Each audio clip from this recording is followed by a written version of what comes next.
Now let me see. Oh, Ambassador Berhane just came in. Okay, let's start. Let me see. It's already to. Okay.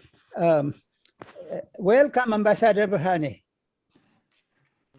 Well, thank you. Thank you, Professor Ephraim. And, hello, everybody. How are you all? Let me introduce them, Ambassador Berhane. Okay, you have here our dear friend, Vicky Huddleston, Ambassador Vicky Huddleston. You probably know her personally. Sure. Ambassador Tim Clark, you know him, not you, Ambassador Berhane? Ambassador Tim Clark. Say hello. Ambassador Yamamoto, you know Ambassador Yamamoto.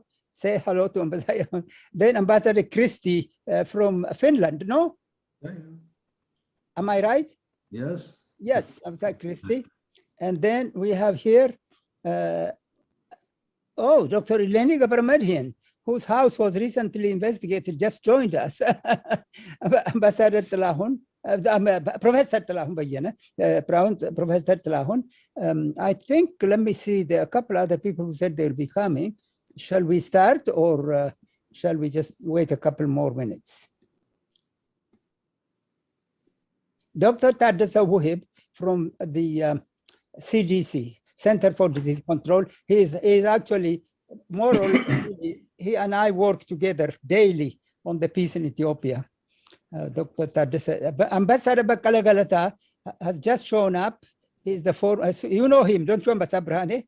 Ambassador Bakkala Galata, who used to be the head of the CD, the Red Cross. And who is iPhone? This iPhone. Who is the iPhone? It's me, Professor. It's Achi. Yeah. There's a Princeton University graduate who works for Microsoft, and she works with me on Africa Peace. Anyway, so well, I think we should maybe start. First of all, did I introduce Ambassador Stefan Gompers? He's here. Ambassador Gompers, Ambassador Stefan. Did I mention you? I didn't. Okay. Anyway, thank you. It doesn't matter. We're all about friends. Yeah, no. Welcome, Ambassador Stefan. You said your friend from Addis will join us. Is he going to join us? No. Unfortunately, he has a commitment. Next time. What about Bob Doer? Yes, Ambassador Doer is here. I don't see him. I can't see him. I saw him before. I don't think so. I saw him, and all of a sudden, let me see, he was here. Ambassador Stephen's here. Ambassador Doer was there, but then he disappeared. I saw him.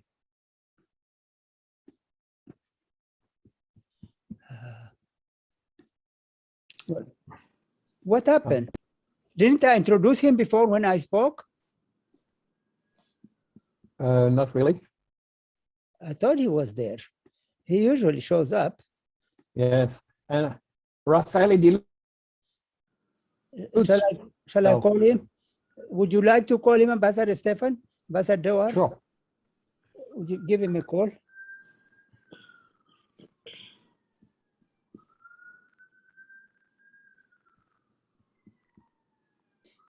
And here is another member of our peace committee, Kullani Jallata. She worked for the US Congress.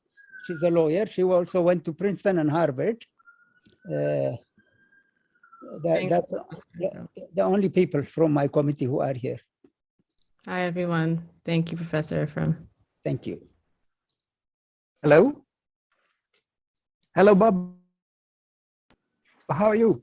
Are you joining us tonight? Are you joining us, joining the meeting with Professor Ephraim? Oh, well, we just started. Well, it's it must be 7:30 London time, 2:30 Eastern Standard Time. Yes, we just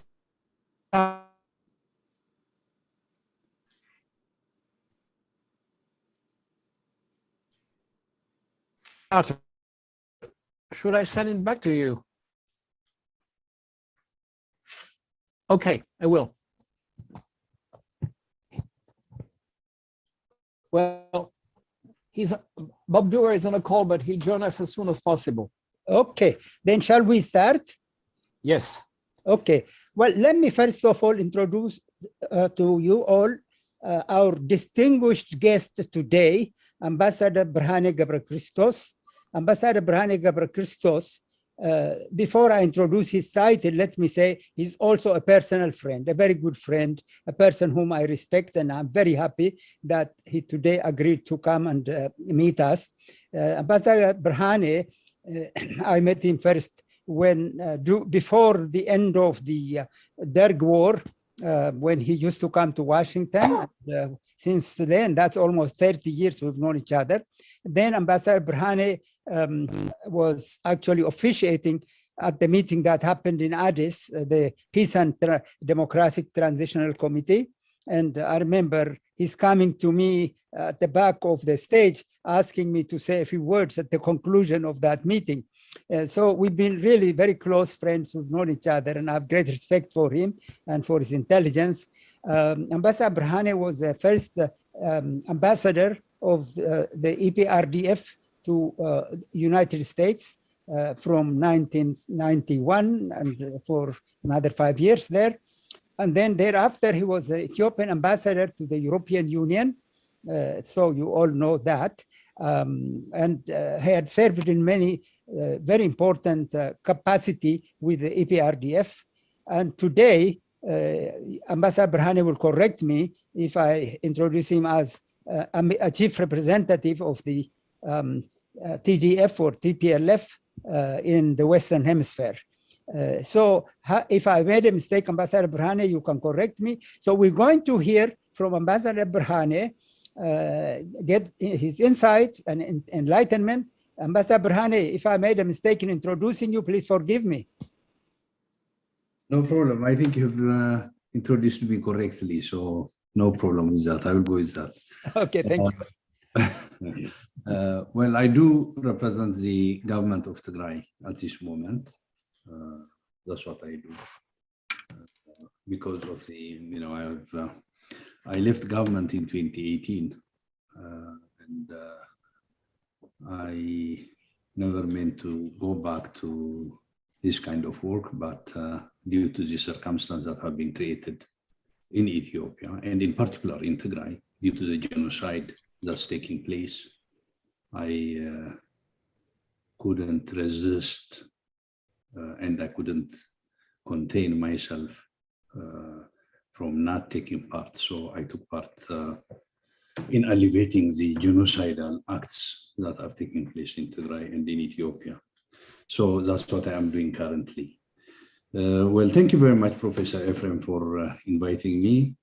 I really highly appreciate that. And definitely thank you as well for everything that you have been doing throughout your life. You have been working very hard to make sure that Ethiopia remains peaceful, stable, and you have contributed greatly throughout your life. At least we met over 30 years ago. And every time I meet with you, you have been looking into how peace could be consolidated in Ethiopia. So thank you for that service. Thank you. And, great meeting you, great seeing you all. I have almost, I have worked with almost all of you. I can say almost all of you. And very,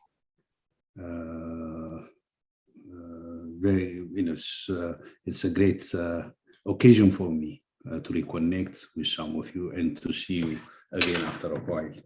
So thank you for as well. I would like to thank you as well for the service that you gave to your nations and to the institutions that you represented in Ethiopia.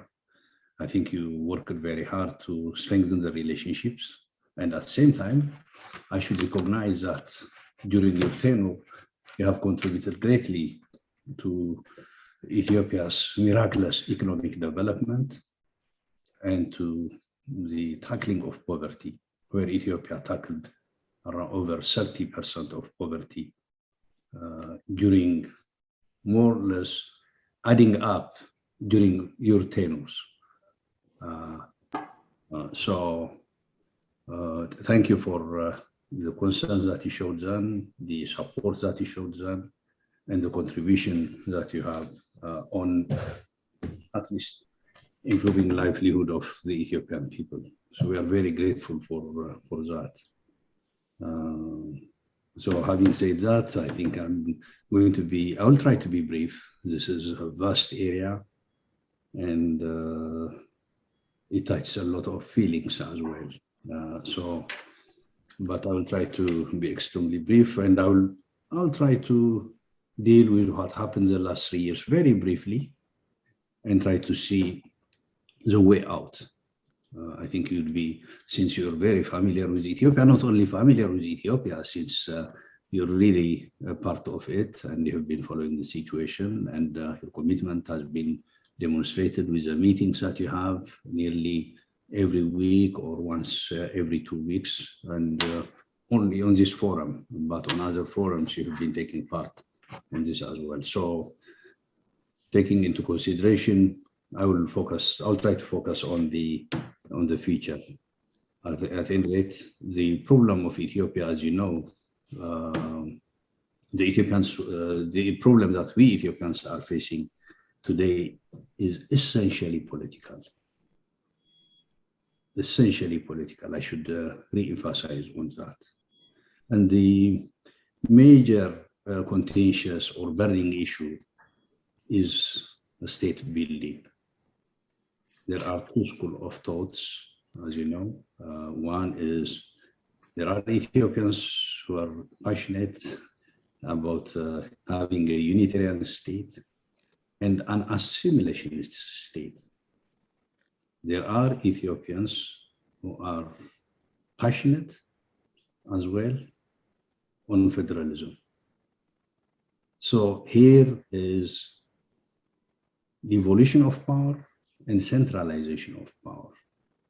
This has been contentious for a long time in Ethiopia's history because of our diversity and so on. I don't want to go into that details. At any rate, this is the issue that we have been confronted today in Ethiopia. We put mechanisms, not a perfect one, but mechanism and framework that would allow us to address these issues peacefully.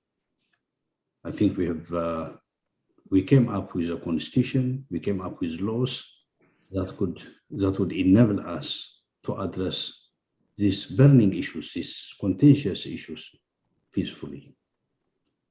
At any rate, the mechanisms didn't work, the framework didn't work.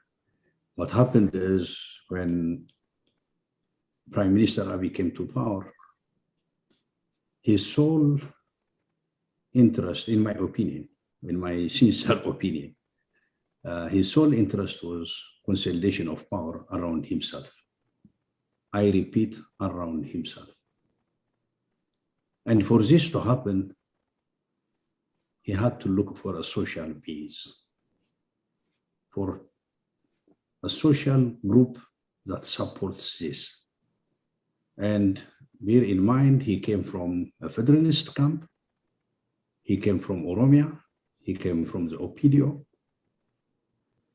He came into power through a federalist, basically federalist party or a coalition, the EPRDF. When he came to power, he wanted to consolidate power around himself. Then he had to look for a social base. He found out that the ultra-Amhara nationalists were the base for this. Why? Their interest has been having a unitarian state and an assimilationist state. In order to have consolidation of power, power has to be centralized. So these two interests matched. So he switched his social base from the federalist area, from the federalist sector into the unionist and assimilationist camp. Well, in order to have his centralization, the two, in order to have centralization, a unionist and assimilationist state, they had to abolish the constitution. And they had to abolish federalism, because federalism entails devolution of power. Devolution of power and centralization of power do not go together. So they wanted to abolish this, and this created a lot of chaos. Why? Let's see the steps that they took. The first step that they took was their first, they wanted to do this in an unconstitutional manner by abolishing the constitution and by force. The first action that they took was in the Somali region. They unseated the government then militarily and put a loyal government to the prime minister, who would work with the unionist or centralist venture. Then the next step was Tigray. Prime Minister Abiy sent a commando unit to imprison the Tigrayan leaders. This was immediately after he came to power, after a few months. What happened was the commando unit that came to unseat or to imprison the Tigrayan leaders were apprehended at the airport and were kept in Tigray for 2 months. Then they were sent back to Addis after 2 months, after having negotiations and asking for clarifications. Then he continued changing the governments, the regional governments, and replacing them with his followers and with his friends. That's what he did in order to create a centralist system of governance. The major obstacle to this was definitely he did it in the south. As you might remember, he went to Awasa and he gathered the leaders. There was an incident in Awasa city. He went to visit Awasa immediately after that incident, and he informed the leaders that they should unseat themselves and resign themselves. In his flight from Hawassa to Walaita Sodo, that's 15, 20 minutes flight, maximum of 15 minutes flight, I guess, because it's in the same region. As he was flying to Walaita Sodo, the officials resigned. The party leaders and the government leaders in the region resigned, so that they paved the way for him to appoint his, I should say, friends, at any rate. This is how he unseated the governments and tried to consolidate power around himself. The major obstacle to this was Tigray. Why? I don't have to go into the details, you'd understand that. Tigray fought for 17 years, from 75 until 1991, around 17 years, for decentralization. There were around 60,000, over 60,000 people that sacrificed their lives, over 100,000 that lost parts of their bodies. And a lot of destruction happened during this war. So definitely it will not be easy to reverse devolution of power or federalism in Tigray. So he started preparing himself to invade Tigray since the first day. So there were a lot of pressures that were undertaken, including closure of roads and so on and so forth. At any rate, as you all remember, after all these actions, I think the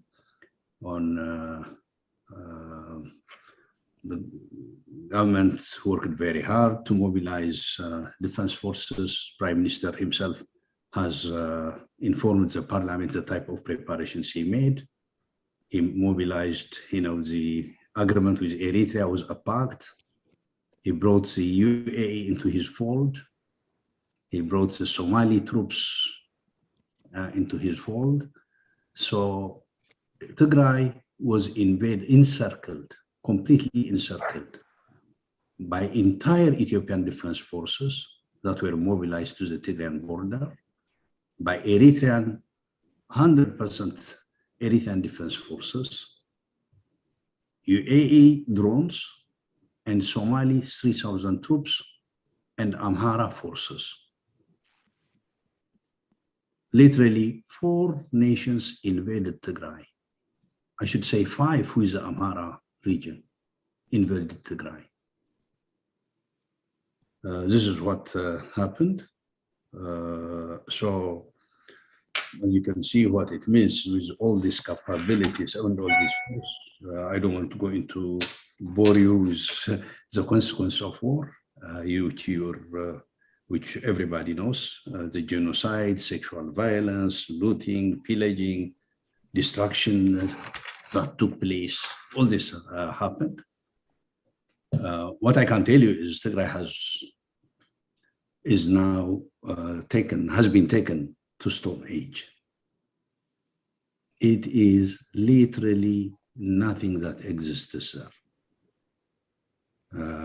And definitely, I'll talk about the blockade later, indicated blockade later. At any rate, this is what happened.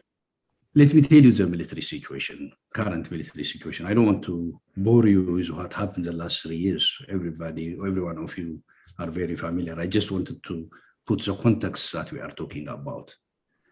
The military situation is that TDF, when this war started, they had around 9,000 police and locally armed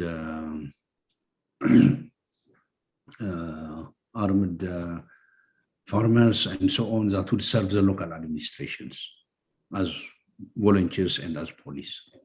So totally they had 9,000. That's what they had. General Sarkan has as well stated that. So it's 9,000 that fought with 5 nations. I'm indicating as well the Amhara region as one nation. There are actually 4 UN recognized nations. So at any rate, what we can say about the war and about Tigray is Tigray managed to build an army that could counter all these forces within 2 to 3 months. That's all.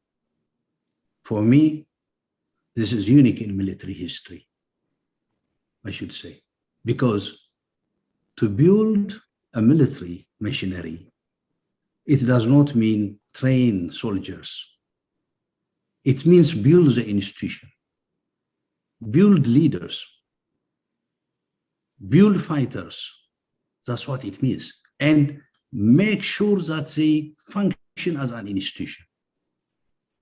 So in Tigray, defense force was established that could counter 4 nations.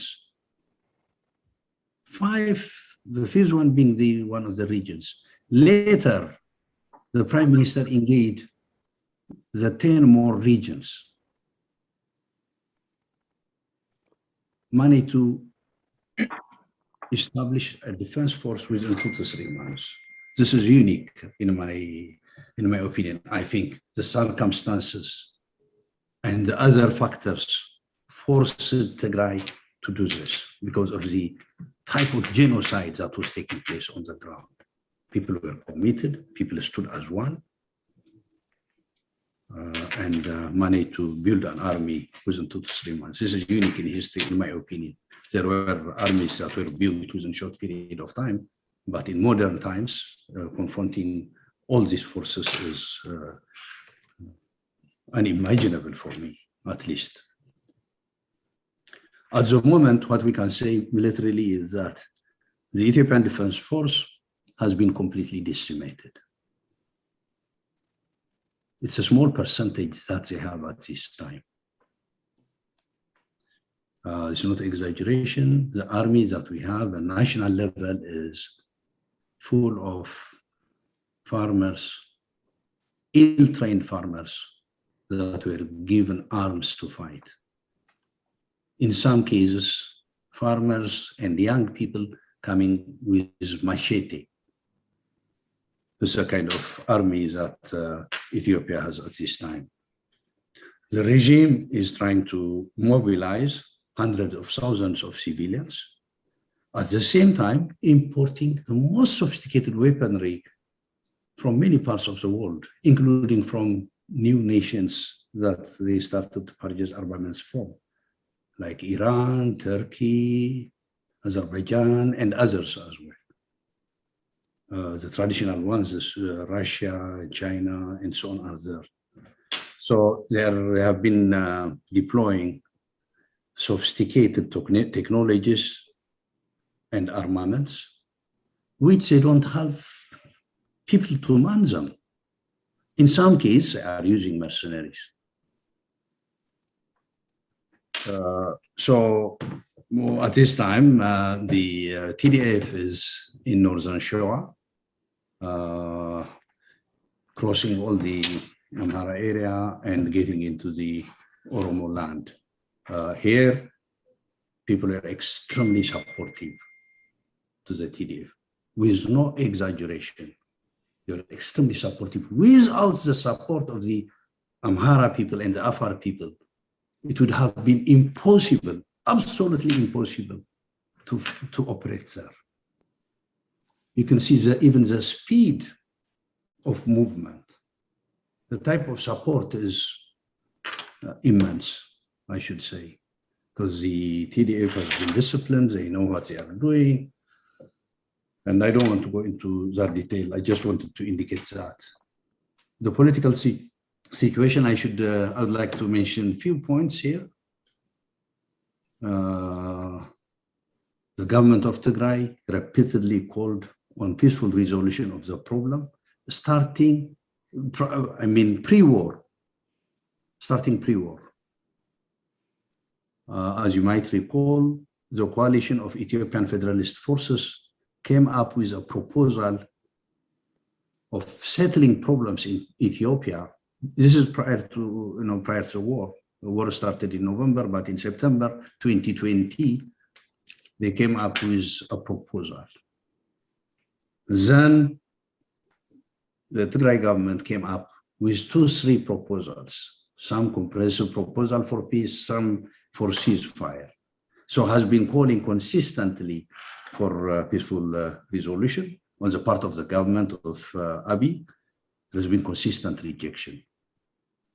As you all know, the international community tried to convince Prime Minister Abiy and his government, the US, EU, African Union sent elder leaders as well, as you all know. IGAD tried, and nothing happened due to lack of cooperation from a part of the government.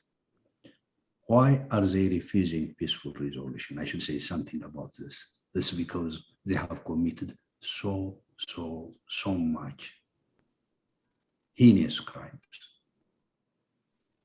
Going to peace talk means addressing the problems. Addressing the problems ultimately will lead into accountability. So Isaias and Abiy do not want to go to this process. This is the sole reason why they don't want to do that. As you see, the world has been trying to bring solution to Ethiopia's problem. The world, even look at some of the statements coming from great powers, coming from institutions, trying to indicate to the Prime Minister that he should be forthcoming, trying to encourage him to come into a path of, peaceful resolution, consistently refused.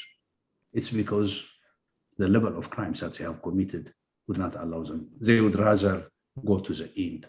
That's, I think, the one of the characteristics of genocideers. If they begin it, they have to finish it. This is what experts as well say, and for this reason, the government has not been forthcoming. So I would like to inform you another development is that the United Front of Ethiopian Federalist and Confederalist Forces has been created. There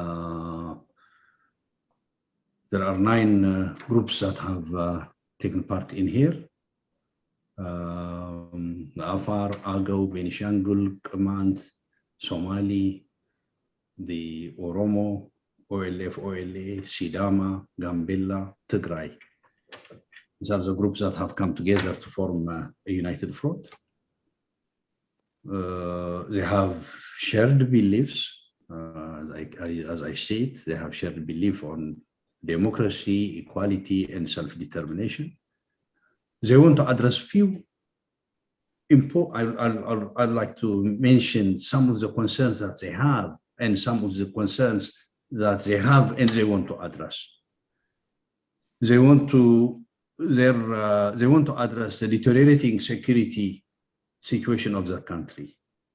This is one of their concerns. Secondly, they want to bring an end to the deliberate attempt by Abiy regime to drive Ethiopia into all-out internecine war. Thirdly, they want to ensure a peaceful transition in the aftermath of the demise of the current government. Fourthly, they want to ensure an all-inclusive political dialogue takes place then. For me, these are the 4 most important tasks that the United Front has undertaken. The members have agreed on some issues. They have agreed to have an all-round coordination against the regime in Addis. They have agreed to form security arrangement if and when needed. Bear in mind, there is no defense capability in Ethiopia today. There is no defense force. There are militias. That's what we have on the part of the Abiy administration. All have agreed to ensure that Eritrean and other foreign military forces and security personnel exit from Ethiopia.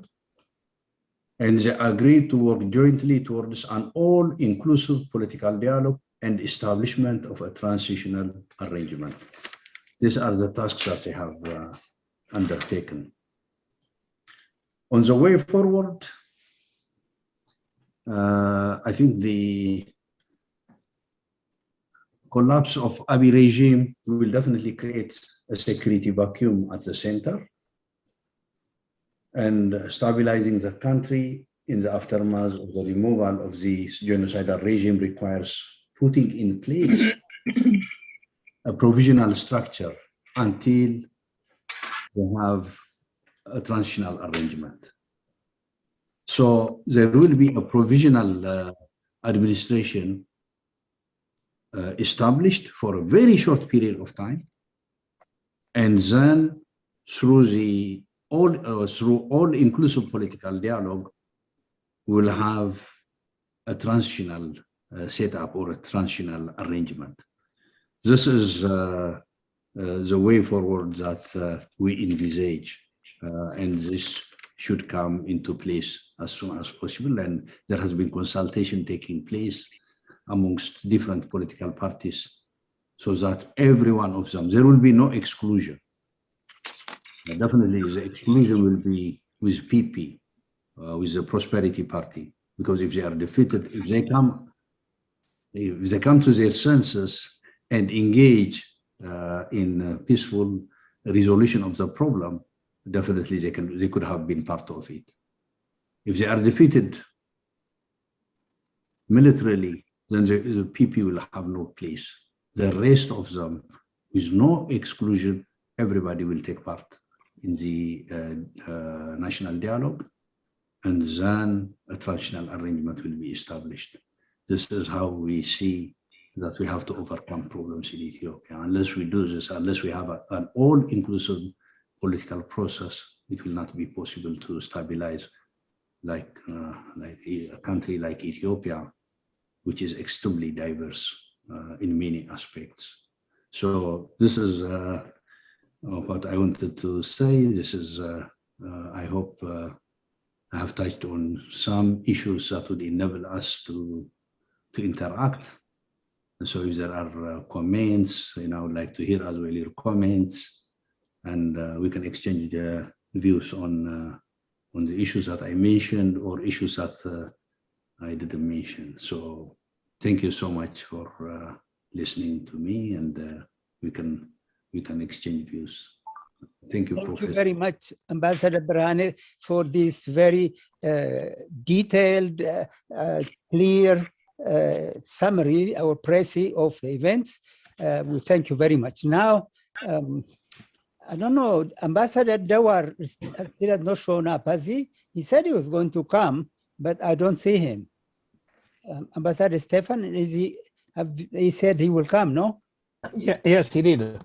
But he had a call before. I can try and call him again, but yeah, because I know he was interested. Ambassador Rafael said he's coming, but I don't see him either.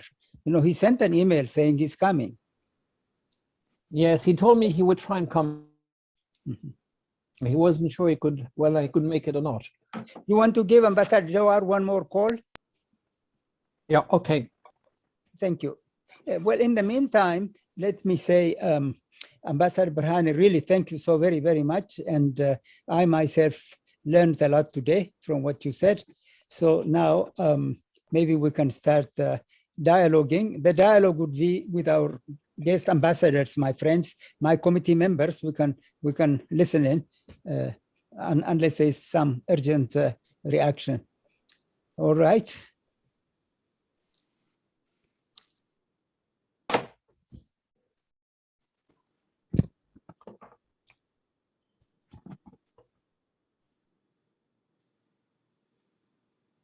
He didn't answer? No. No, I'll try in a few minutes again. Okay, thank you. So let's now open the floor for dialogue, discussion. Well, can I start? Yes, please. Please, Ambassador. Okay. Thank you very much. And thank you, Ambassador Berhane, for this very interesting statement. I know you're in frequent touch with my good friend Jean-Christophe Béliard, who was my successor in Addis Ababa. He's a very good friend of mine. I have a couple of questions. First, regarding the present situation. What do you think of the attempt by the African Union at establishing a channel of negotiations, particularly Obasanjo? Because I understand that at the beginning you were a bit reluctant to accept Obasanjo's mission, but now perhaps the opposition has softened it a bit. Second question regarding the present situation. The US called for restraint in military operations, especially on your part. What are the TDF going to do with this call by the US? And finally, let's suppose, I don't think it's very likely, but let's suppose tomorrow Prime Minister Abiy says, okay, let's sit around the table and talk. Would you accept him as an interlocutor? This is the first group of questions. Then I have some questions for what you described as the interim period after perhaps a military solution if there's no negotiation.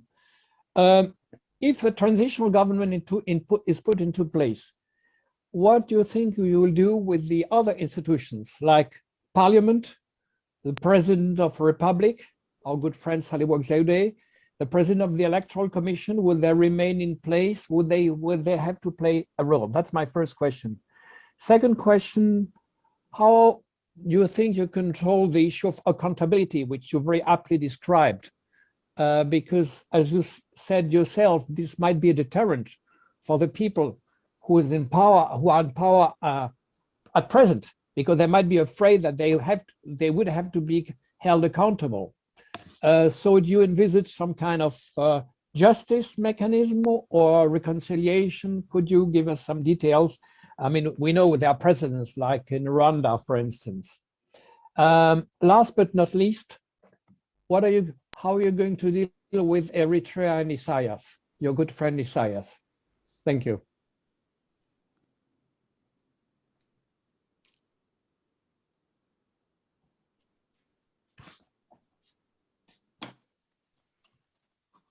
You're mute, Ambassador. You're mute. Oh, okay. Sorry. Well, thank you, Ambassador. You've raised very important and pertinent issues. First, in regards to President Obasanjo.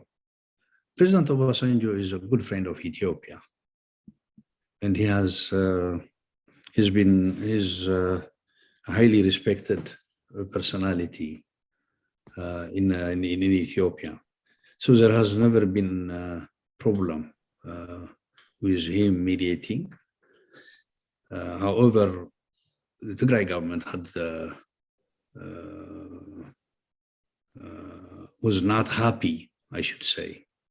The Tigray government has not been happy with the African Union. The African Union, being in Addis, didn't do much.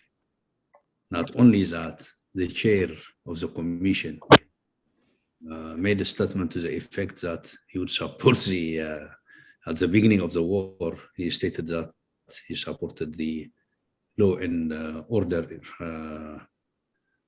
enforcement actions taken by Abiy. So this was just displeasure, nothing else. We're not rejecting even the African Union. We cannot reject the African Union. We cannot reject or oppose President Obasanjo. So we have been cooperating with President Obasanjo from day one. And when he wanted to reach out to the Tigray government responded very positively. He's been received warmly in Mekelle. And they had very fruitful and good discussions as well. From the Tigray part, there has been logical, reasonable, rational issues that have been presented to him. How we see the problems of Ethiopia should be addressed. How we see the problems in Tigray would be addressed. So there has been good discussions as far as we are concerned, very constructive, very fruitful discussions has been taking place with President Obasanjo. Not only with President Obasanjo, with all the interlocutors that have reached out to us. We have given every one of them positive response. And we have tried to explain ourselves. We have tried to explain the sufferings that the people of Tigray are going through. And we have tried to explain how these problems can be overcome. So on the part of Tigray, Tigray has been very, very forthcoming and responsible in this sense. In regards to the second question is in regards to the US calling for restraints. We appreciate that. I think it's a very good intention. It is a call with good intention, a call that would save Ethiopia. This goes along with our belief in Tigray. We believe that war will devastate Ethiopia. Not only devastate, it's bringing, as a matter of fact, implosion of Ethiopia. This implosion is not going to be confined to Ethiopia, but it's going to have great ramification in the region. We have no interest in this at all. No interest of whatsoever. It's because it's destruction. We benefit and our people benefit from peace. So when when there are calls for peace, we strongly support them and we give them maximum support. So the US call has been good, but what happened is you have to understand where we are. You have to understand the circumstances where Tigray is. First and foremost, genocide is taking place at full swing against Tigrayans.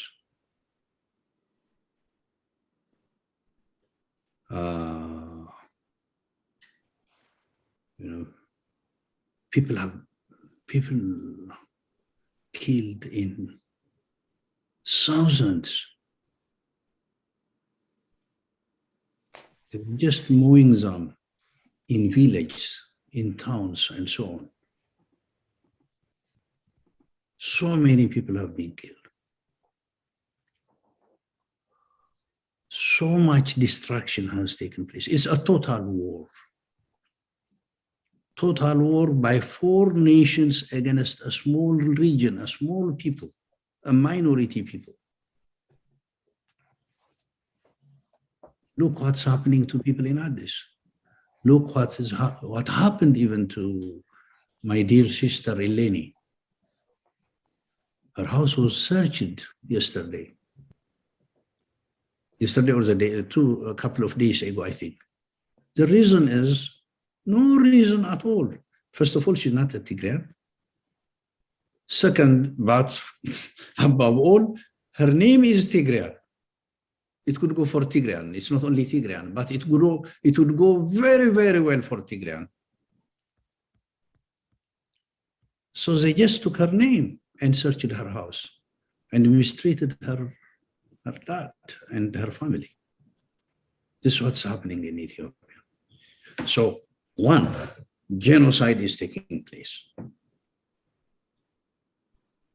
2, the government, Abiy's government and Isaiah's government, since they lost the war in Tigray, they put a siege on Tigray, blocked Tigray effectively. A single tablet is not getting into Tigray. A single tablet. People are dying due to lack of medicine, lack of food, lack of services, and so on. Lack of humanitarian assistance, a disaster that's created by the government. So there is a blockade. Thirdly, the government has been mobilizing hundreds of thousands of civilians to invade Tigray, not only invade, to continue with the genocidal venture. So what would Tigray do? We are willing to stop, because it's good for Ethiopia, it's good for all Ethiopians, including for Tigrayans. But under these circumstances, what do? We have to at least break the blockade. That's what we are trying to do. We have to break the blockade. And if, our friends, the international community, can stop the genocide, can end the blockade, can stop the preparation for genocidal acts, we'd be extremely happy to stop, because that's what we want. So this is the situation. I think as far as this continues, it will be very difficult for the people of Tigray, because they are pushed against the world, and they have no choice except defending themselves. They are simply defending themselves. They are defending themselves from genocide. I think this has to be realized. If the third one is, if Abiy agrees, what would we do? Well, we'd accept it. We'd talk to him. But there are things that need to be done. He has to stop the genocide. He has to stop the crime. He has to end the blockade, allow electricity, trade, and so on and so forth. Open telecom. Allow humanitarian access. If he does this, would be more than willing to talk to him and address issues peacefully, because ultimately we are going to have an all-inclusive dialogue. It could have, it's just including him, bringing him into the dialogue as well. It wouldn't have been a problem for us. But he has to lift and he has to end what he is doing. So he has refused. So he has really not given a chance for friends to support him and for us even to support him. He has denied us all, has desperately denied us all a chance to end this tragedy and catastrophe and genocide peacefully. So it's if he comes with this, then we'll definitely talk to him. In regard to the parliament, I think it's understandably clear. Such parliament that has been coming up with such decisions, all the decisions that you know, is unacceptable.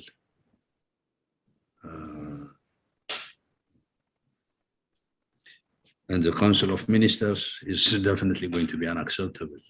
There have to be others that have to take over.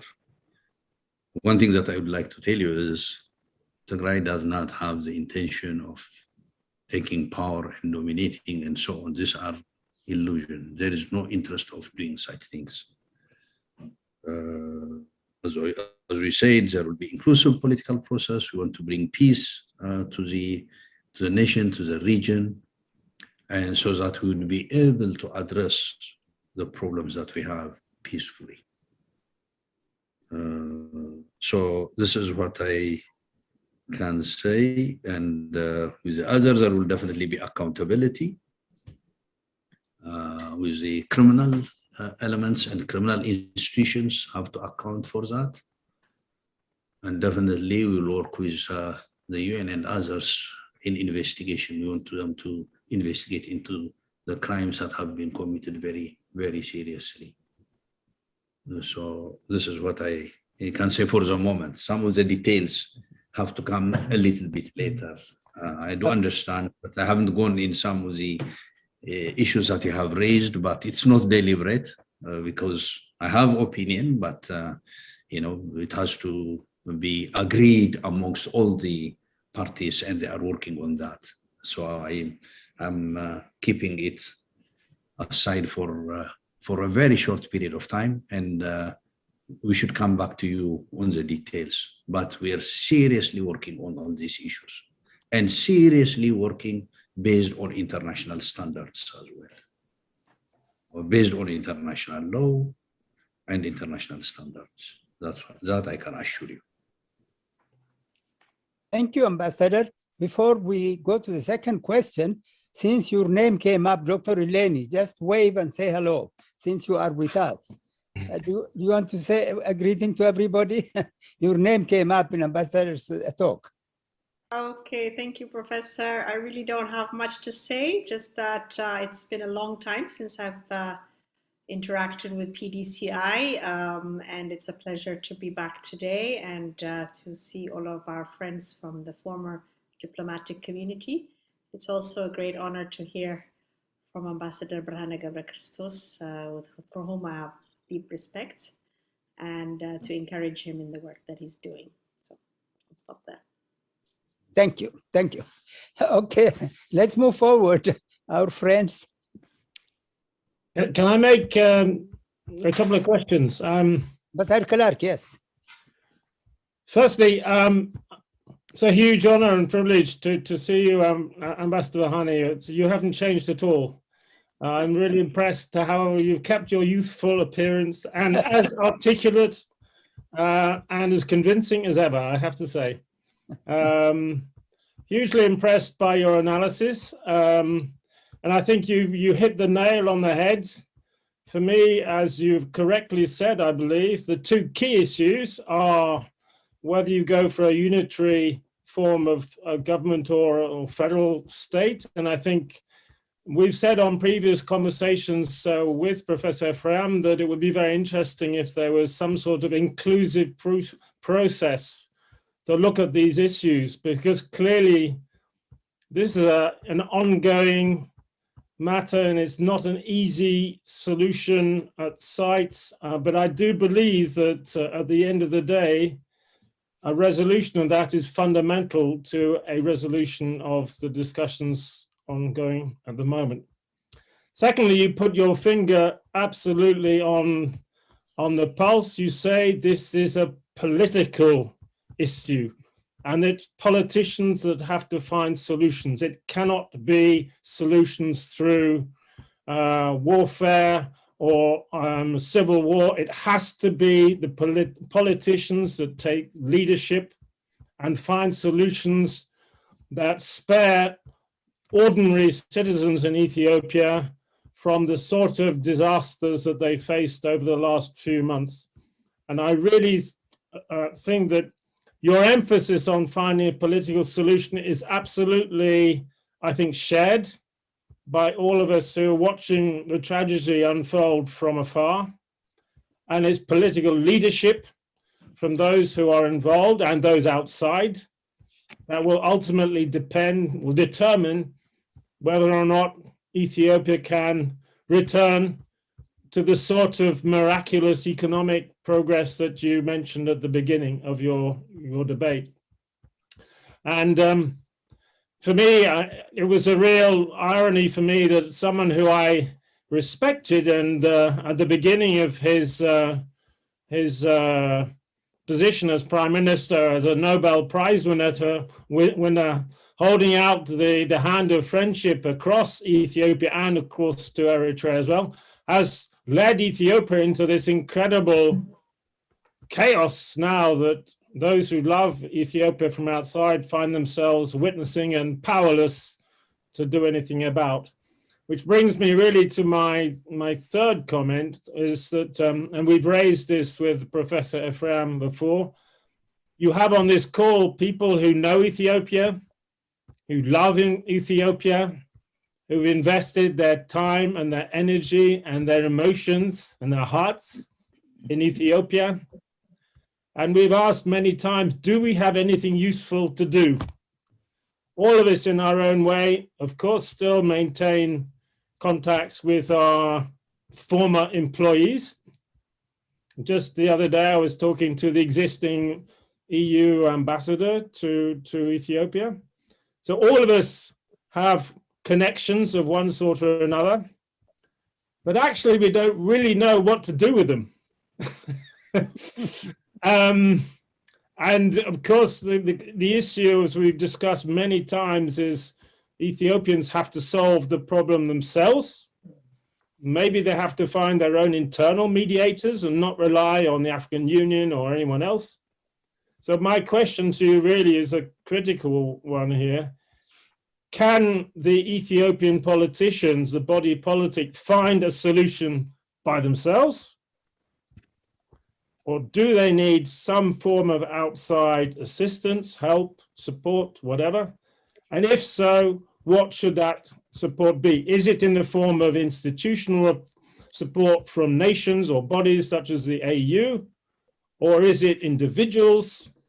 Or what? What do you think, as an extremely seasoned diplomat as you are, what is the correct way or the solution that's most likely to lead to a solution to this ongoing tragedy without any more lives being lost? Thank you. Thank you so much. Thank you. Thank you very much, my good friend Tim. It's a great pleasure to see you. It's been a while, and very good to see you. You're in good shape as well, in good spirit and in good shape. I look forward to having conversation face to face sometime in the future. Continue our friendship and our relationship. Having said that, I think you've raised very important issues. Definitely, the nature of the problem is political. We shouldn't have gone to war. It was just reckless. I agree the Prime Minister had great support from Ethiopians. I remember when he visited Mekelle, the early days, it was his second visit. He visited Somali region, and after the Somali region, he visited after the Somali region, he visited Tigray. In his visit to Tigray, he was not even, there were around 3,000 people. He talked to 3,000 people. He visited some areas, but he had conversation with 3,000 people. He gave a speech, and he was not able to finish his speech. There was applause and after applause and after applause. And leaders in Tigray, TPLF leaders, local government leaders, were extremely, extremely happy to see him. I assure you the TPLF was there and the government of Tigray was there to support him to succeed. There should not be any doubt about it. Once he was elected, they were there to support him. I'm not going to tell you the support that he enjoyed overseas. You've seen it and you have done it yourself as well. Every Ethiopian did that. And every good friend of Ethiopia did that. Almost all nations supported him. But due to the reasons I mentioned earlier, in my opinion, in my sincere opinion, due to the reasons I mentioned, he drove Ethiopia into this quagmire, a quagmire that's not easy. Ethiopia is today divided. Ethiopia is today fragmented. Ethiopia today is polarized. He asked me about, mediators. This is a country of 110 million people, and there are responsible individuals and personalities and level-headed elements from all sectors of Ethiopia: Amharas, Tigrayans, Oromos, Kambatas, Walaitas, mentioned from 80 groups. There are reasonable and level-headed Ethiopians, for sure. But I can't tell you the level of polarization. It is unbelievable. And this is because, a head of state pushing for polarization, working day and night whenever he speaks, whether it's in parliament, whether it's to media, whether it's to group, whether he speaks in different languages, message is divisive. Top from him down to the officials. If a leader does that, everybody follows definitely as it is. So it's very difficult to have this, but what I could say is, at least at this moment, to bring Abiy into addressing problems, he has to be pushed from the international community. I don't think he would care anymore about the local constituency. Of course, he doesn't care much about international community as well as he should be, but maybe better than the local one. Of course, Isaias would be the most listened person, as he's in control of Ethiopia. So it's very difficult. At this moment, yes. I think if the atmosphere changes, if Abiy is not willing to address these issues, and if, I'm not going to say if, when Abiy is removed, which is hopefully not going to be a long time, if he insists doing what he is doing, then definitely he has to be ejected out. If he is ejected out, then conditions have to be created for Ethiopians to address their problems. Definitely, there will be a need of, friends support this process. Ethiopia will need a lot of support. Whichever outcome might have our dialogue and so on, we have to dialogue and address our problems ourselves, and we need to be supported by our friends. What kind of support? When time comes, we can work on the details, but definitely there will always be need for support. So what I would say is, now to end the war, pressure on Abiy or pressure on anybody that refuse would be important. But I should assure you, on the part of the opposition, they have no problem. These are the 9 groups that I mentioned. Most of them have presence on the ground, at least militarily. Their capability varies, but they have activities on the ground. I don't see any problem on the part of these groups to see it and address problems. But after a change, I think if he's not forthcoming after change, then I think we can create an atmosphere where we can sit and dialogue. The dialogue is not going to be easy, but there is no way out. We have to dialogue amongst ourselves. We have to dialogue what happened. Why did we go into this situation? There are different interpretations, let them be. But we have to talk. And we have to discuss how we can get out of this problem. Through this, whether we agree or not, definitely there will be points of convergences. And we have to build on the point of convergences. This is what we need to do. So I assure you we are committed to doing this. Thank you, Ambassador. Ambassador Bob Dewar from London has just joined us. Say hello, Ambassador Burhani. Ambassador Dewar. Ambassador Dewar, how are you? Hello, Ambassador Bob. You're mute. Yes. Well, no, it's a pleasure to be able to see you and to participate. I apologize for not being here throughout because of technical problems. My email is completely out. I'm able to get to this meeting via the internet, but not through the normal links. I do apologize for that. And I've been listening with considerable interest to what I've heard since participating, and I agree with what Tim has been saying, and I'm very interested in what the ambassador is saying. But I can't contribute very much more at the moment because I wasn't present at the beginning, but very nice to be present. Thank you. Thank you.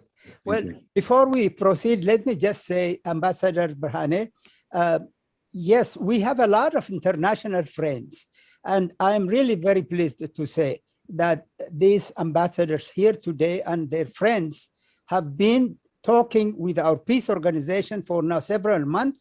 They love Ethiopia. They had great experience in that country, and they want the best for Ethiopia.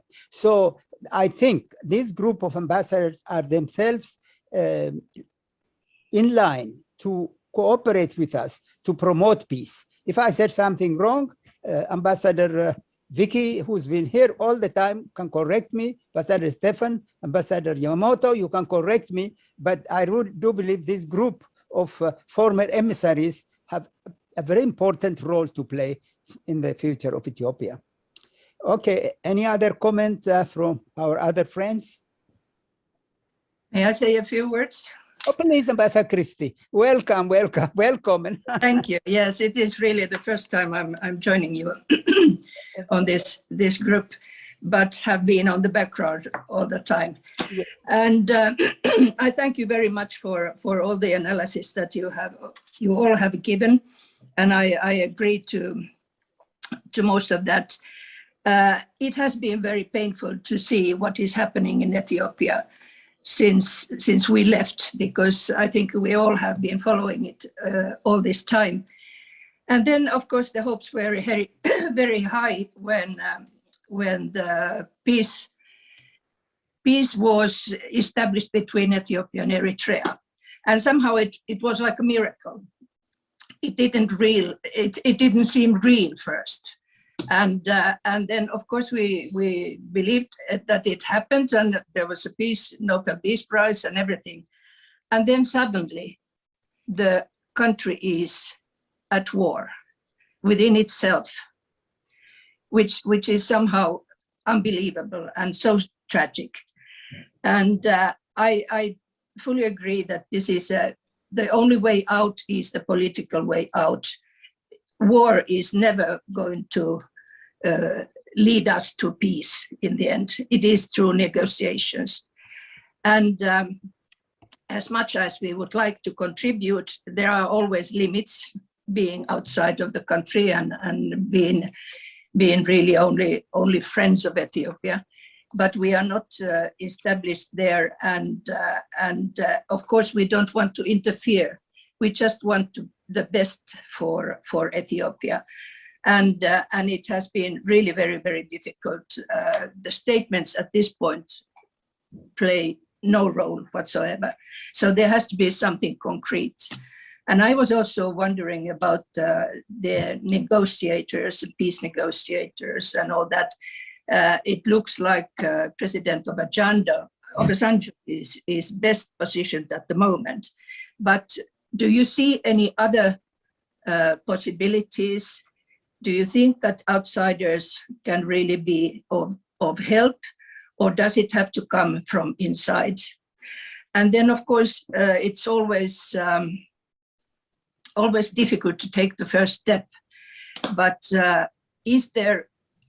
who is going to take the first step to get the negotiations going on? Have you established those requests that you have to the government, and have they ignored them, or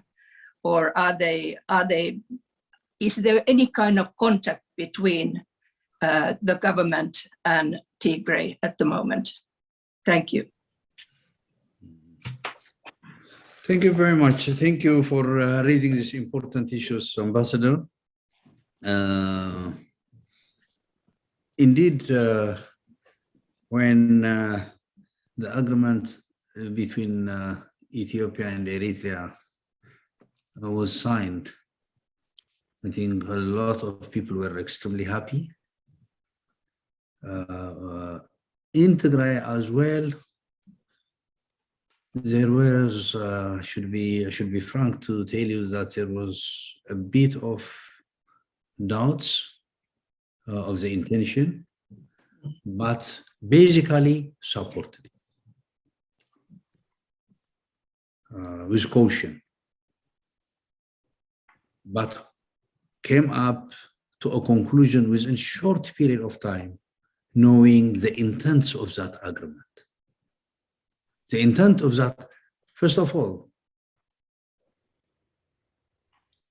I, for one, had been engaged on issues of peace with Eritrea prior to 2018. Actively engaged, working on proposals and so on, as well with other members. So there were proposals, there were positions that would enable to address the problem between Ethiopia and Eritrea prior to 2018, which Isaias was aware, but not willing to take that offer. When Abiy came, no change at all of position. He said the same things that the EPRDF was saying. And they signed an agreement. Their discussion was solely on one issue. That was on how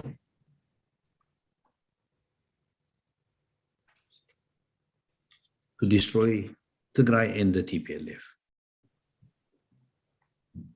That was the only issue that they discussed. They never discussed border They never discussed any other issue or difficulties or problems between Ethiopia and Eritrea. Never.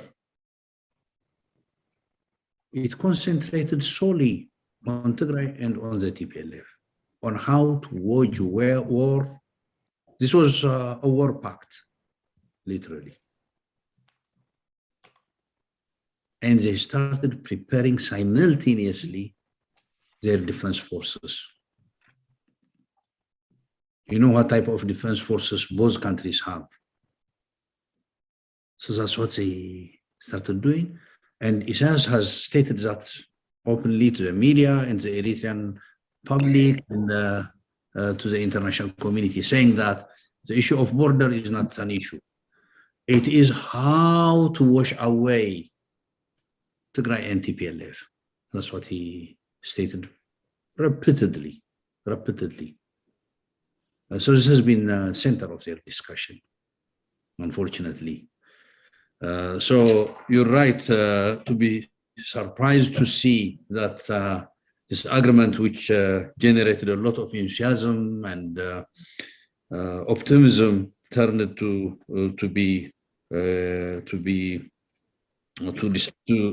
disappear. On the negotiations, I think, you know, at this point, it's critical that there are, you know, international actors, especially President Obasanjo has been playing a central role here. He's been trying his best and he's been supported by everybody, and definitely Kenya as well has been trying, President Kenyatta has been trying as well on his part, and so on. So there has been serious attempts here, but there is no response from Addis. There has been continuous rejection. There has been hesitance even to see them. Most of the times, emissaries are not, or envoys are not, or high representatives are not received. So there is no willingness to address this problem peacefully. The reason is reasons that I mentioned. I believe they're not going to do that. The reason is they have committed so much heinous crime. They have committed genocide. As I have started to learn about genocide, the genociders do not stop once they start the action. They have to finish it. No matter what capabilities they have to finish it. That's what the experts say. That's what experts tell me. So I think that's what they are doing. They're not willing to do so. I hope and pray that they accept, and we go to dialogue, and at least save few lives and save destructions as well. But I think the President Obasanjo is well suited for this, and he has to be supported. Has there been any contacts with the government? You know, what they did was, you know, they characterized the TPLF as a terrorist organization. This is laughable. This is laughable. Naming Tigray and the TPLF as terrorists is just a joke. This has a proven record of standing for justice, and it has its own shortcomings. I mean, it's operating under difficult circumstances. I am not saying whatever was done was perfect, but I think in terms of terrorism, no way that one can implicate the TPLF on this, or the people of Tigray on this. They did this so that to block dialogue. So there is no contact, unfortunately, with Abiy administration. Abiy administration has completely shut opportunities for dialogue. Okay. Thank you. Now, by the way, Ambassador Vicky and Ambassador Yamamoto, you have not said a word. Ambassador Christie, you wanted to say something more? Thank you very much. No, that's all. Well, We haven't heard from Ambassador Vicky or Ambassador Donald. This is Don. Just a quick question. So, Ato Burhane, it's really a great honor. And again, our deepest condolences on the tragedies in Tigray and the loss of life. And we were in contact with many of the people right before the tragedy began, and the death is just unacceptable. What you're raising raises a lot of questions and issues. And in some ways, I don't really disagree with you. And that is that will Abiy actually change? Will he negotiate? Will he actually move forward and cut off his dependence on Isaias and others? And that's really hard. But given where the international community is, and especially after Secretary Blinken's visit to the continent, and you have Sudan, which continues to be a problem, and of course Ethiopia's challenge with Egypt on the Renaissance Dam issue, and of course you have succession problems and bad elections coming up in Kenya, Somalia, and the other areas. Everyone is really looking at some type of negotiated settlement or some way forward to resolve and avoid the anticipated violence with troops now right outside of Addis. As you know, the evacuations have begun. That's a very alarming situation, and there is just a lot of problems. Is there anything that you see that can really, are you engaged in any other alternative mechanisms that's going to kind of resolve this ongoing challenge? Over. Thank you. Are we engaged in an alternative? What's the point that you said last? Yeah, so other mechanisms, because obviously just making conditions on Abiy is not going to work. Abiy is not listening. He is not listening at all right now. And how are you going to reach him, to a person who's really in a corner? And Obasanjo has not been extraordinarily helpful or very active. And so are there any other opportunities that you see? I think the key is with Isaias. And the second key, the lower key, is with Abiy. It's them who have to make it happen or unhappen. Unfortunately. I think the international community tried its maximum best to advise, to support, to encourage Abiy to do the right thing, going out of their way,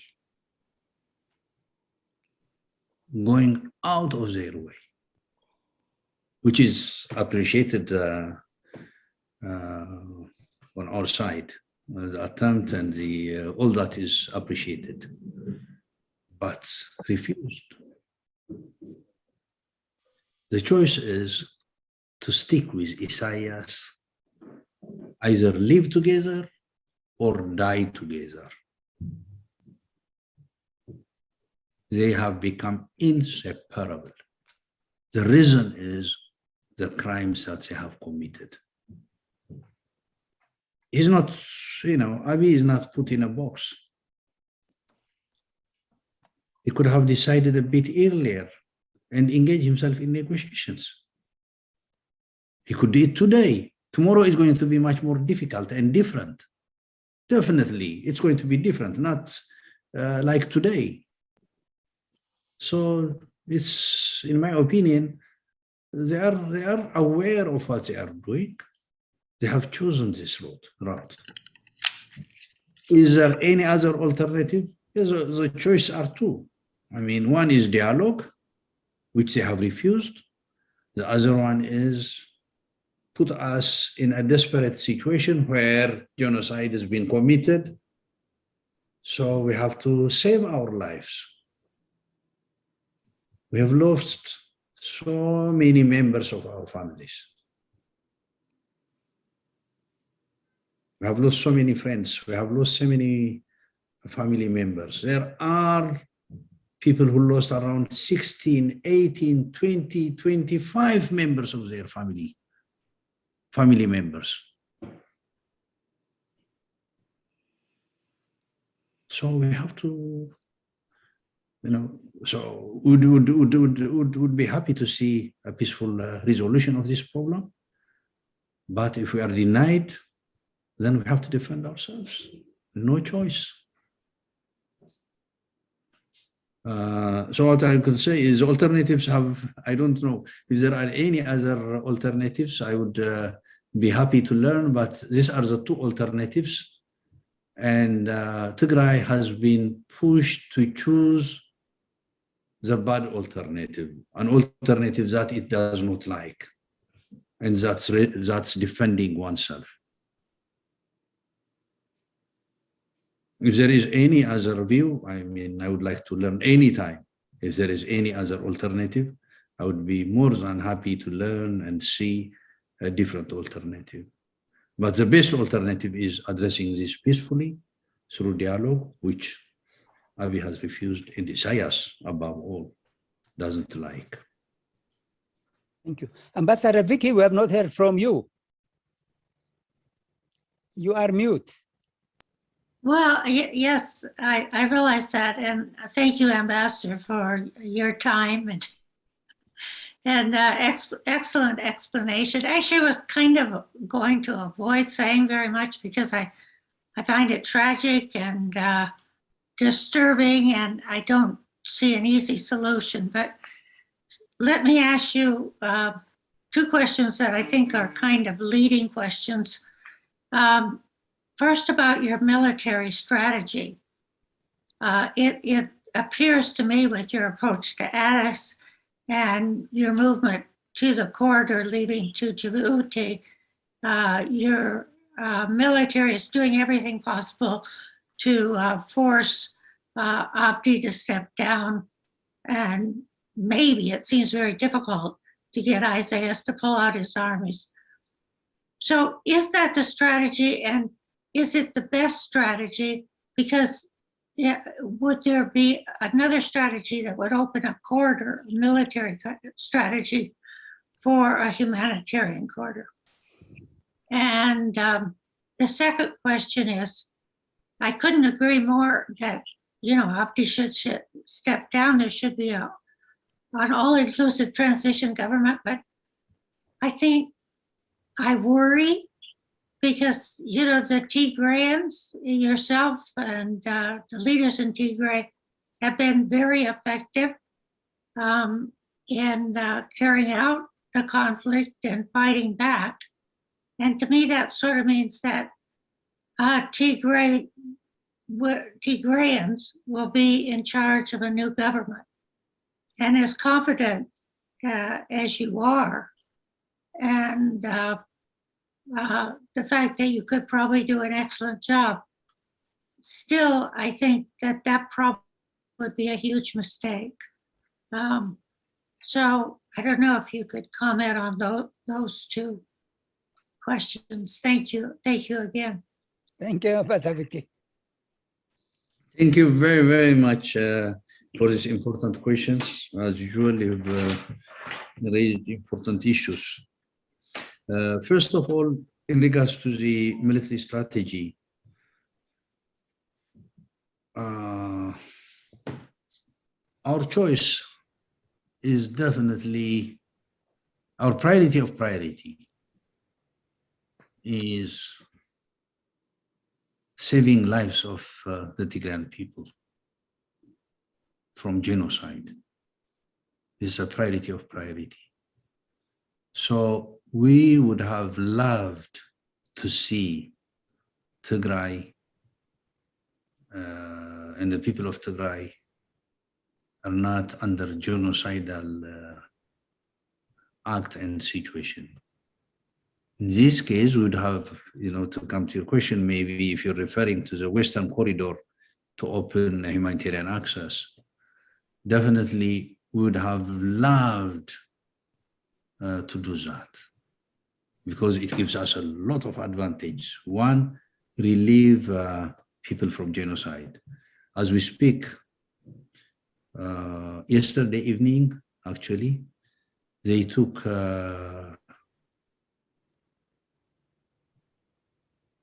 less than 100, I guess, people towards Tekeze, the river Tekeze. What they do is they kill them on Tekeze River. They kill them and throw their bodies into Tekeze River. This is classical genocidal act. They have done that repeatedly. And yesterday evening, they took them to Tekeze.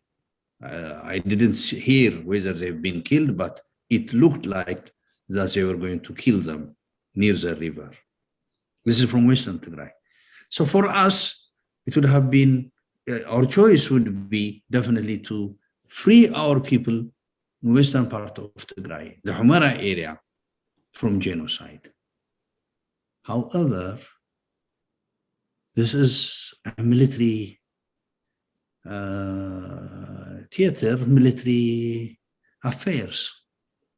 You don't go to areas that you want. Our intention is definitely to push the military out of Tigray and create a condition where, at the same time, they are not able to invade and create, continue with their genocidal act. But we have to definitely chase, and we have to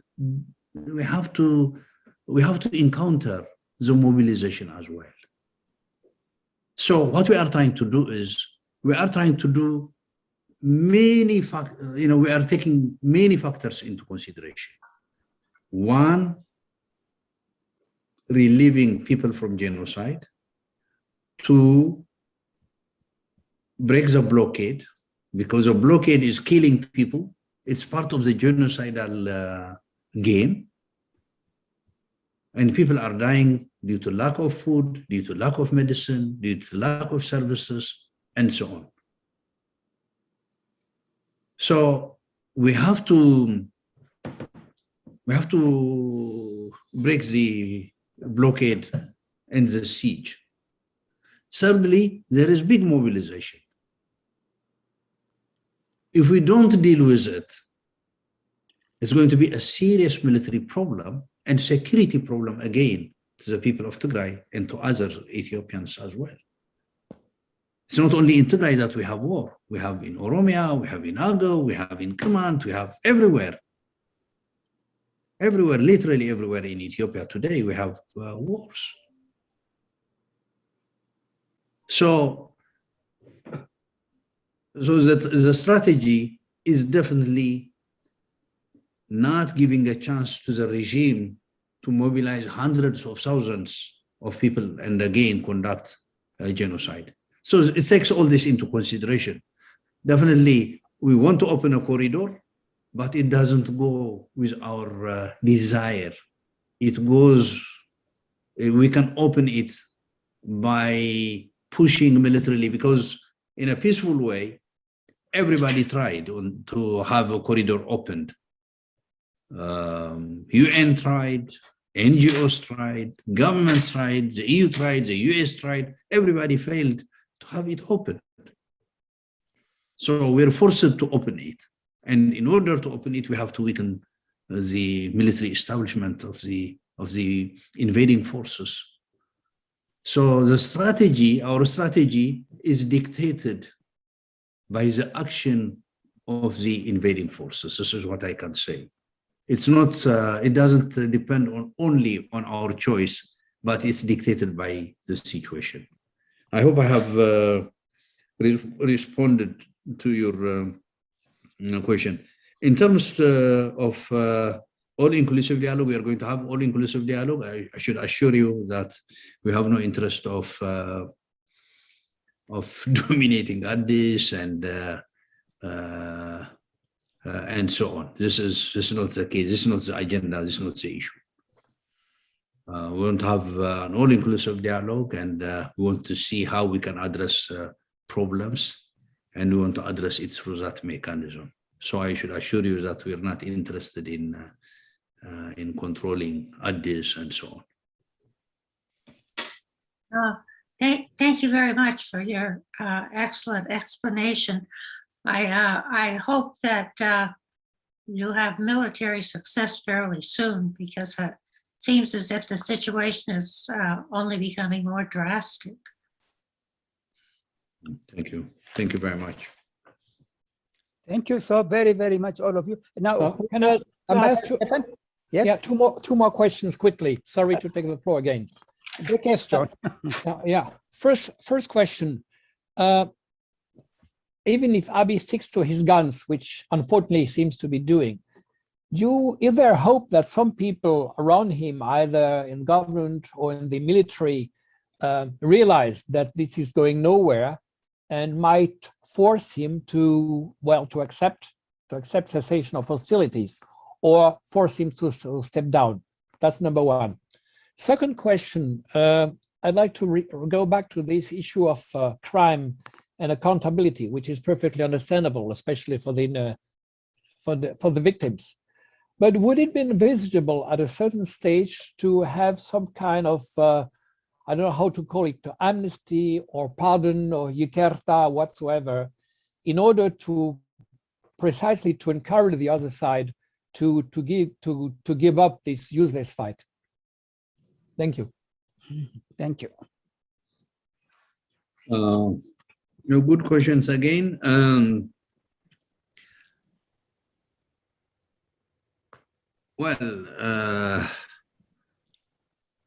There are people that realize that this is not going anywhere from the government side. I should say there should be, but very, very few. The atmosphere is, how can I explain that? If I may refer the Second World War, what happened in the Second World War, the heart of Europe, that kind of political atmosphere is there in Ethiopia. The demagogy, the rhetoric, and so on is identical. Yeah, it's frightening. Identical, no difference of whatsoever. The wording and basically are the same.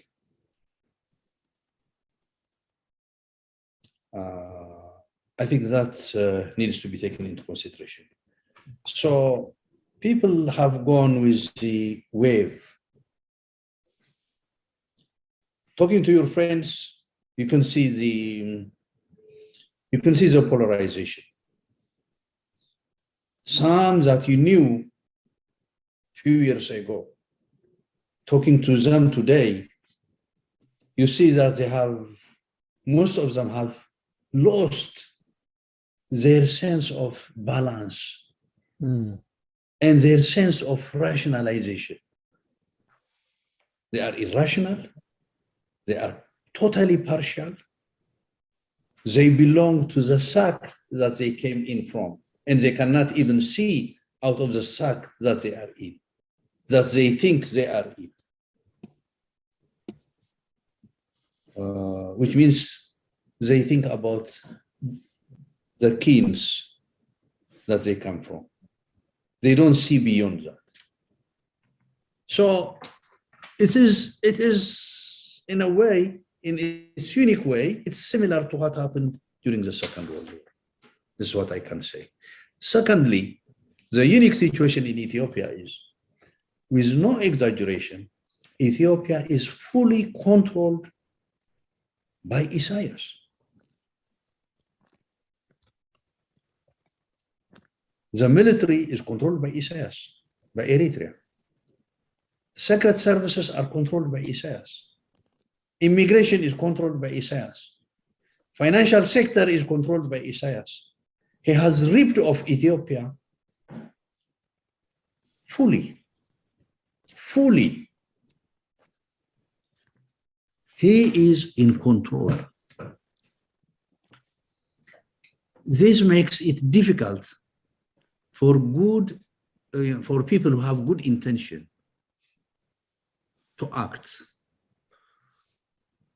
because this brutal institution from Eritrea and the one that has become extremely brutal and trying to keep pace with Eritrean brutality, the Ethiopian part, these are merciless today. And the Prime Minister has full control at this moment. No one cannot move outside of his will. So what has happened is, this is the situation that we are operating in Addis and in Ethiopia. So this makes it difficult for people who have good intention to act. In the military, to be honest with you, I don't see anything coming out of it. There are generals, but you don't have soldiers. You don't have even officers. And the generals are in many aspects meaningless, incompetent, and so on and so forth. There are few who could be competent, but most of them are incompetent. So what I would say is, I don't see anything coming out of this, primarily due to the two reasons I mentioned: the Second World War kind of situation and the Eritrean control. Last question is the issue of crime, accountability, and so on. I think, well, justice has to be served. The truth has to come out, and definitely all of us have to learn out of this. So there will be mechanisms that will be put in place, but we'll try to do it in a responsible way. There is no issue of vendetta and so on and so forth. I should assure you that the Tigrayan fighters, the TDF members who are operating in different parts of Ethiopia, have kept their mind clear. They are not engaged in any sort of vendetta. They know who did these problems. They don't attribute it to other groups or to other peoples. That's why they have been supported by the people in Amhara and in Afar.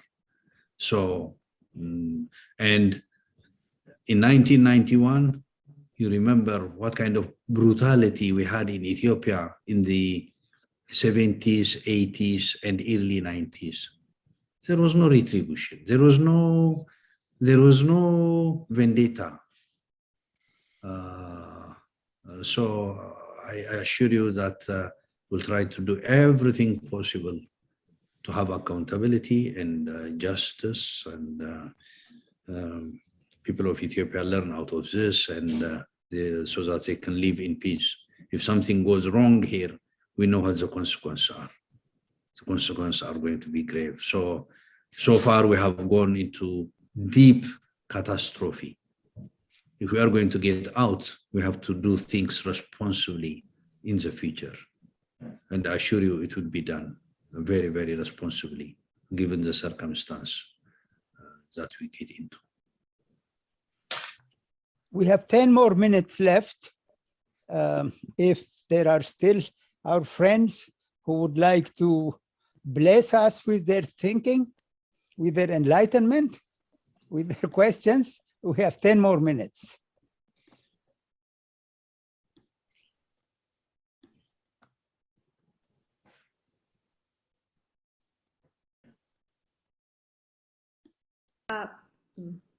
Oh, you want to say something? If possible, yes. Yeah.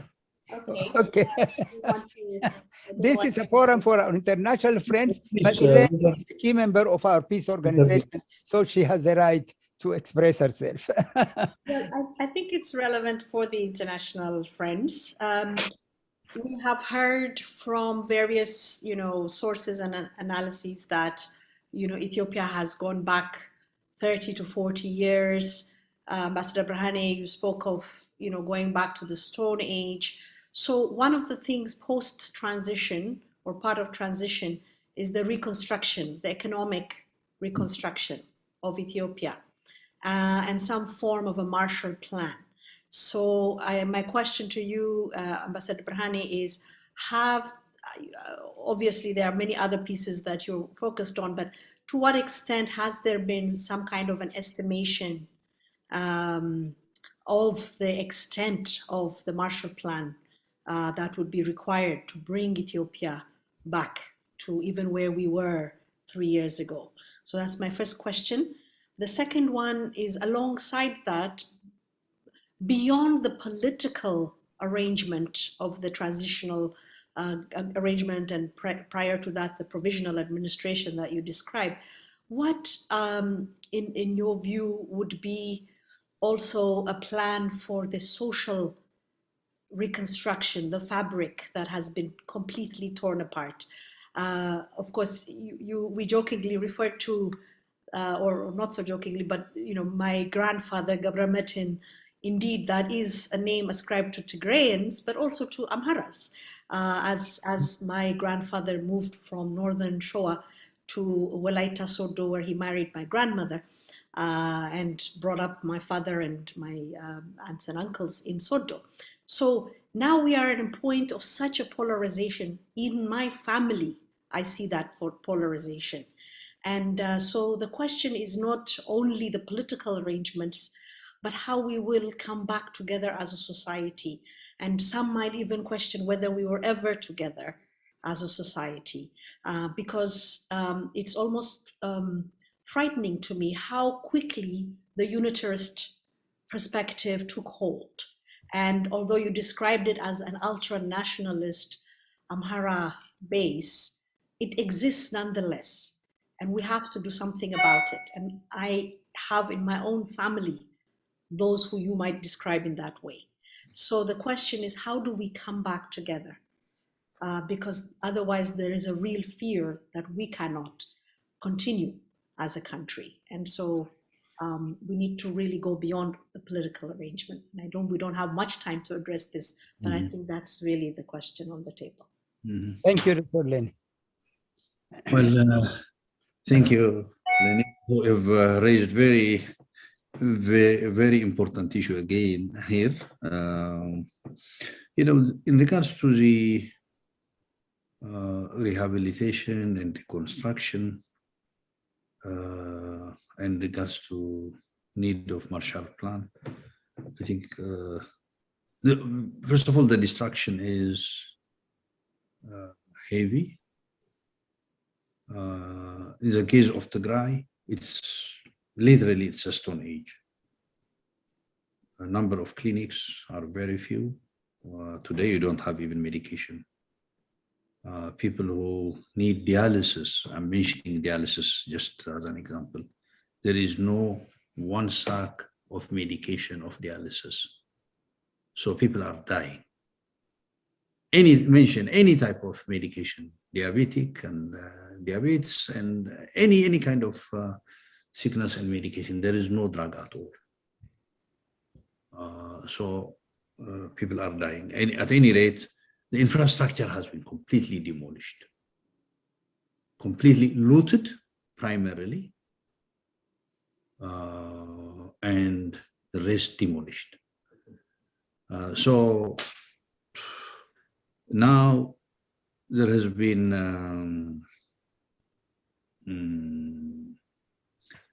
they have been auditing, they have been working on the figures, what the level, there has been damage assessment being undertaken now. So they are working on it, not only in Tigray, but in other parts as well, has to be worked out because the destruction is primarily in Tigray, but it's all over the nation. So the assessment has been undertaken. A good part of it has been worked out, but some remains to be completed. Because some of the territories are not easily accessible at this moment, and the government does not allow this to take place. So it has to be done as soon as possible. And once we have an all-inclusive political process, it should help us somehow to reasonably calm down the situation and build on that. So the understanding and support of the international community would be very important. I think definitely all of you here have a role, great role to play on that.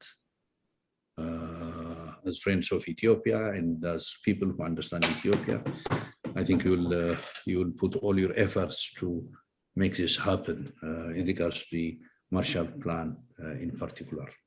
So it's been worked out, that's what I can say. But it's extensive, it's complex, and it's a lot of work that's needed. In regards to the social, well, you're absolutely right. The polarization is unbelievable. And definitely what you said is correct. A lot of people say, have we lived together? Have we been one nation? You know, it's kind of common question amongst many Ethiopians. You've clearly put it, you know, people are asking whether we had been united, we had been one nation. And the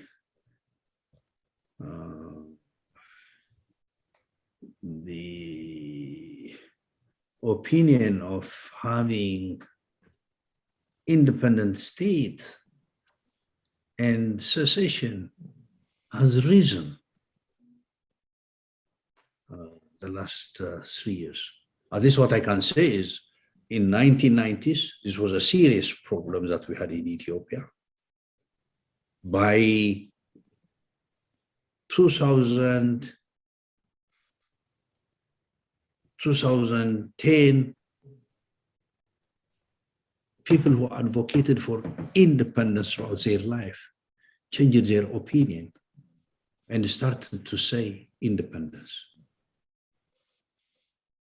But now, within a short period of time, within 3 years, people have started to have opinion of independence. They desire to be independent, to have independent states. And the level of skepticism that they have on union is unbelievable.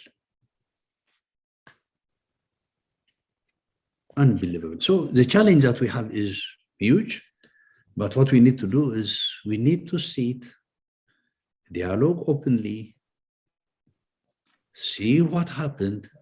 It's going to be very difficult, not easy process, but it needs patience, it needs wisdom,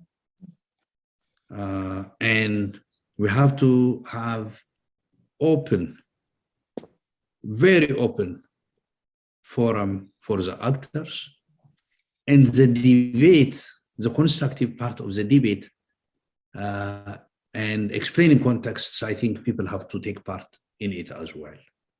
Media has to play a different role than it is playing today, because the media, be it the public or the private, have become extremely destructive. They are pushing for polarization today.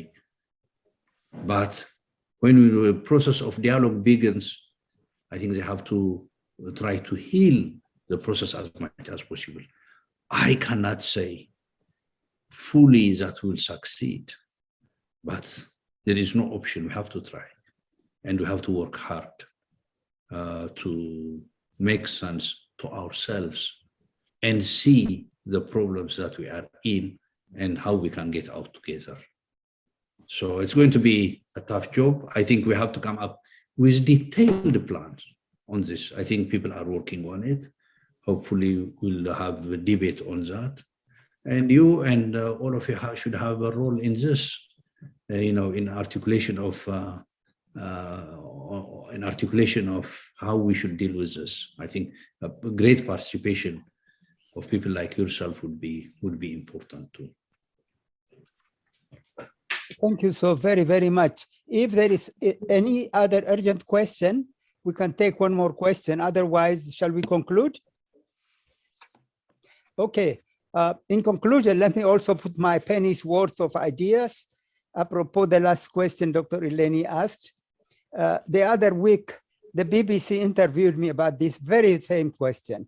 Would the people of Ethiopia ever live in peace together? I said, as an incorrigible optimist, actually I'm nowadays a little bit corrigible optimist, yes. And I explained by saying that the problem is among us, the cream of 1% of Ethiopian elite. I think if we start to be willing to dialogue with each other, to forgive each other, and to say past are gone, the people of Ethiopia have no problem with each other. I have traveled all over Ethiopia, Amhara, Tigray, Oromo. They do not ask me, are you Amhara, Tigray, or Oromo? They ask me, you must be tired, come and have coffee. And I remember 5 years ago, I was in Wukro in Tigray, and we're going to look at the excavations. And I saw a couple of women carrying babies in their hands and then heavy firewood on their back. And they were very curious and said, oh, please, you look like tired.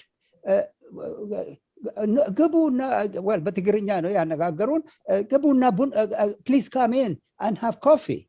So what I'm saying is I'm basically a corrigible optimist that the people of Ethiopia have no problem with each other. The people of Ethiopia are intermarried. I have a neighbor here who's Amhara, and his wife is Tigray. She just had a baby a month ago. They called it Caleb, by the way, Caleb. And everybody I know, even in my own family, there's a lot of, so the people of Ethiopia, the people, but the elites are the problem. And I do believe, however, I do not mean to say the elite are terrible, but the elites need to talk to each other. That is where the problem will be solved. This cream of 1% of Ethiopians who have been educated in the West, who happen to have had the power, who had the money, who had the authority in the country, we have to find a way. And that's where our international friends can help us, because these are the people you know. These are the people you are in touch with, meaning this 1% educated elite. If we, and also I respect them too, but they need to talk to each other and come to really understand each other. Finally, I will say, look at France and Germany. Ambassador Gompers, well, it's my witness. The Germans and the French don't really hate each other today, but look at the horrible war that existed between them. Look at America and Japan. Ambassador Yamamoto and Ambassador Vicky will witness that. America bombed, atomic bomb, the Japanese, Japan. But America and Japan today are buddies, great friends. So I am looking at the overall human situation, that if those of us who have the education, the political power, and who have the authority of leadership, if we can sit down together and really follow our own tradition of forgiving each other and our own tradition of coming together with mutual respect and with understanding, for the sake of the 99% of the people who want nothing but butter bread. They want to bring up their children in peace. They want schools, they want hospitals, and that's what the people want. Whether you go to Tigray, Amhara, or Oromo, that's what I hear myself. That is why, Ambassador Berhane, I hope you don't mind my optimism. I am partly, of course, pessimistic in terms of I own my own very close friends who are now intermarried. Sometimes I know a man, a doctor who's married to a Tigray, and they're sleeping in different beds. Now, this is terrible. This is terrible. So we have to concentrate on that 1% of the intellectual, the diaspora in Europe, in America, and the political leadership. Then the 99% of the people of Ethiopia are good-hearted people, humble people, religious people, kind people. So they will welcome peace. And so I am very, very thankful, Ambassador Berhane, for your really extremely eloquent delivery, really, and very interesting analysis. And I'm glad we invited you because I myself learned a lot today from what you have said. And I'm sure everybody appreciated what you said. As Ambassador Tim Clark said, your nuance, your way of delivery, all is very impressive, Ambassador Berhane. Thank you so very, very much. And I appreciate your kindness, your friendship, and we'll continue to work together. Our dear friends, I guess Ambassador Gurjit sent his greetings because he could not wake up. It's nighttime. And then the Ambassador Rafael said he will come, but I don't know why he didn't show up. So anyway, I'm very happy. Maybe we can repeat this, Ambassador Berhane, if we need to, if you have the time.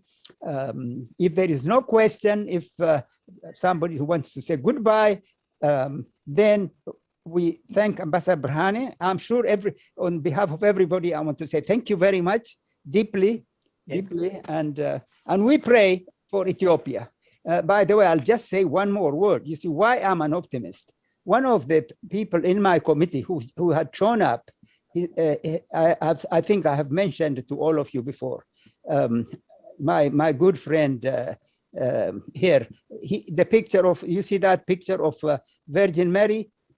His name is Gabriel Ratta. Gabriel Ratta was a soldier of TPLF during the last war. He lost half his hand and 3 of his fingers. And now he's a very spiritual person. He paints with 2 fingers and drives, holds a telephone with half of his 2 fingers. And you see, and he is one of the most conciliatory people I have met. Very spiritual man. So people who, that's why I become optimistic. When I see someone like that, who has many wounds on his body, yet he loves Ethiopia. He is from the north himself. Of course, he suffered the war. So that's why I'm an optimist, that even those of us who have lost family, relatives, even those of us who have lost half of our hand, like Gabriel Ratta here, we still, however, are coming together and doing good things. There is Gabriel Ratta, the painter. He's an artist now. I'll show you 2 fingers. And he has only love in his heart. That's why he became a member of my committee. He has no hostility. He has no about the people who threw a bomb at him and almost killed him. So that's why I'm an optimist. Thank you all very, very, very much. Thank you. I wish we have a song. We'll sing a song. Next time, maybe I'll revise a song so that it's a song of peace. But finally, our international friends, yes, please keep thinking how you are lovers of Ethiopia, and that's why you are with us. Please keep thinking how we can get an international coalition group to help us. Is that all, my friends? Anybody? Did I not say enough? I spoke too much? Okay, shall we say goodbye? Thank you. Thank you. Thank you. Au revoir. Au revoir. Thank you very much. Au revoir. Merci. Merci beaucoup pour tout, and we'll try to meet again. Thank you all. Thank you À all. bientôt. À bientôt. Thank you, Ambassador. Thank you. Some of my Ethiopian friends want to stay for a minutes. Okay. Maybe we can talk. Thank you so much. Thank you. Thank you, Thank you. Ambassador. Thank you. Really, really, it was amazing what your delivery. Thank you. Thank you.